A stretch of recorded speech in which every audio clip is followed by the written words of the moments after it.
చెప్పండి ఇప్పుడు. జై శ్రీరామ్. జై శ్రీరామ్. మీ పేరేంటి?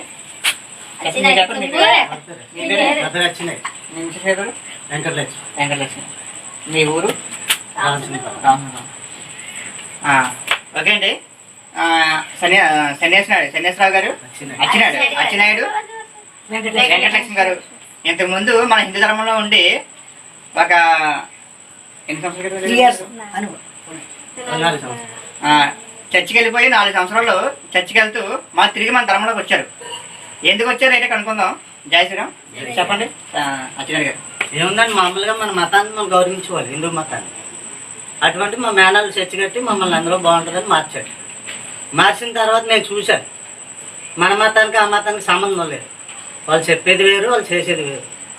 అయితే నేను మామూలుగా మా ఆవిడ వెళ్తుందని నేను వెళ్ళేవాడు, వెళ్ళకపోతే బాగోదు కదా. ఆ రకంగా మామూలుగా గుళ్ళో కూర్చున్న మనసు ఉండేది కాదు.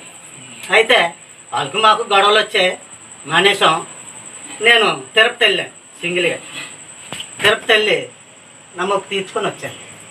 తర్వాత ద్వారకానారు వెళ్ళాను, అక్కడ మొక్కు తీర్చుకొని వచ్చాను. తర్వాత సేవకులుగా వెళ్ళాను, సిగరెట్ మానేశాను. అది మన దేవుడు ఇచ్చింది నాకు నమ్మకం.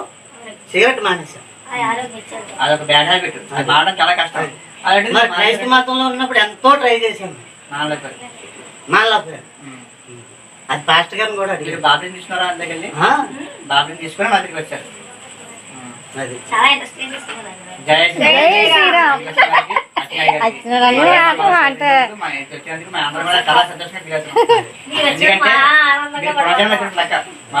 ఎందుకంటే నాకు మన హిందూ మతంలో కూడా మా నాన్నగారు ఎప్పుడు కూడా మాకు చెప్పేది ఒకటే, ఎవరికి అన్యాయం చేయకుండా మన చేతనైతే సాయం చేయమన్నారు. జై శ్రీరామ్. ఆ ప్రకారంగానే మేము నడుస్తాం. మమ్మల్ని గౌరవించిన వాళ్ళకి కూడా మేము సాయం చేస్తాం. అంతే.